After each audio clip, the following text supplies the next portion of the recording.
Headlines में जा देखते हैं सुबह की 10 ताजा खबरें।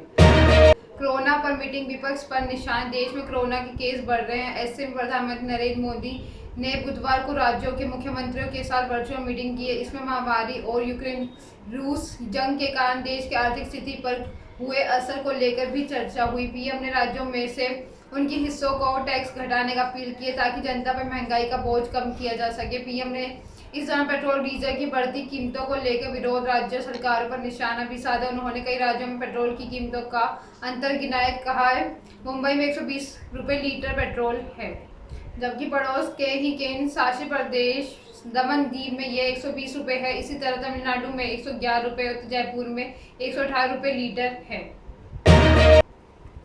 पोती के जन्म की खुशी। एक लड़की का दादा पोती के जन्म से इतना खुश हुआ कि वह बच्ची को ननिहाल से लेने के लिए हेलीकॉप्टर लेकर पुणे के शिवालवाड़ी पहुंच गया। उसने अपने और बहू के परिवार को हेलीकॉप्टर में सैर कराई और 3 दिन से मिठाई बांट रहा है। उसने पूरे गांव को भोज भी किया है। मामला पुणे में बालवाड़ी इलाके का। अजित पांडुरंग बलवडकर मंगलवार को दादा बने हैं। खबर लगते ही उन्होंने 1 लाख रुपए में हेलीकॉप्टर बुक किया। बच्ची को घर आने पर पांडुरंग ने पूरे गांव में मिठाइयां बांटी।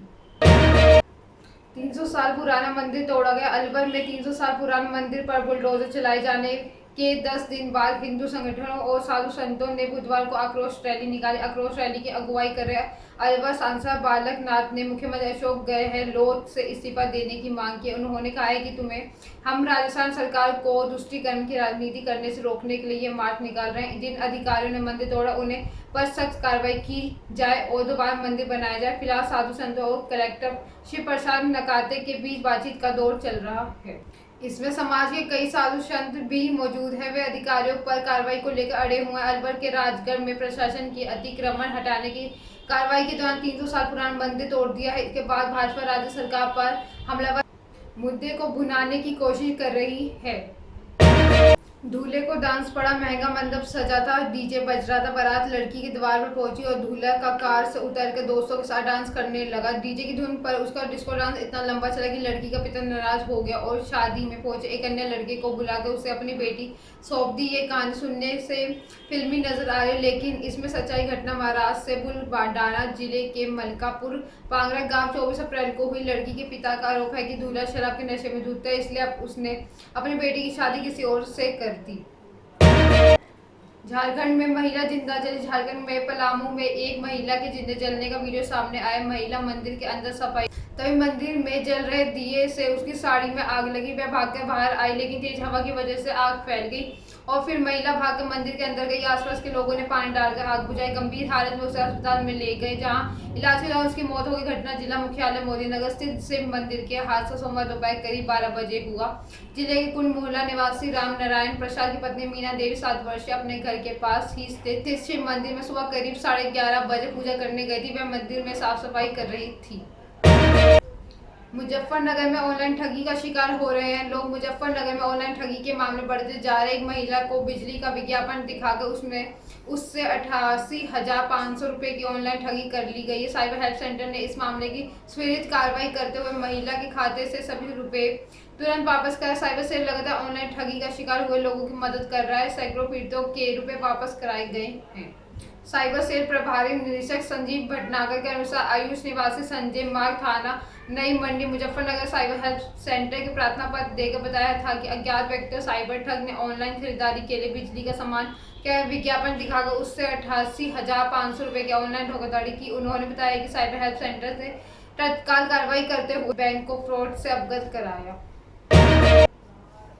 ताजमहल भगवा विवाद पर पुरातत्व विभाग का यूटर्न। अयोध्या के तपस्वी छावनी अखाड़े के जगतपुर गुरु परमहंसाचार्य को ताजमहल पर प्रवेश न देने के मामले में अब पुरातत्व विभाग में बैकफुट आ गया है।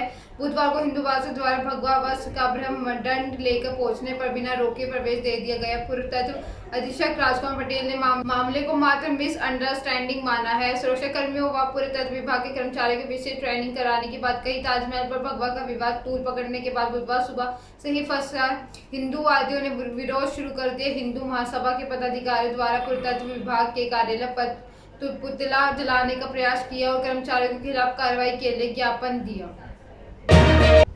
गाजियाबाद की आईएमएस यूनिवर्सिटी में 5वीं फ्लोर से गिरी लिफ्ट। गाजियाबाद के आईएमएस यूनिवर्सिटी कैंपस में बुधवार दोपहर एक लिफ्ट गिर गई है। हादसे में करीब 8 छात्र घायल हो गए। इसमें से 3 छात्रों की हालत गंभीर बताई जा रही है। हादसा उस वक्त हुआ जब करीब 10 छात्र लिफ्ट में 5वें फ्लोर से ग्राउंड फ्लोर पर आ रहे थे। सभी छात्रों को मणिपाल हॉस्पिटल में भर्ती कराया गया है।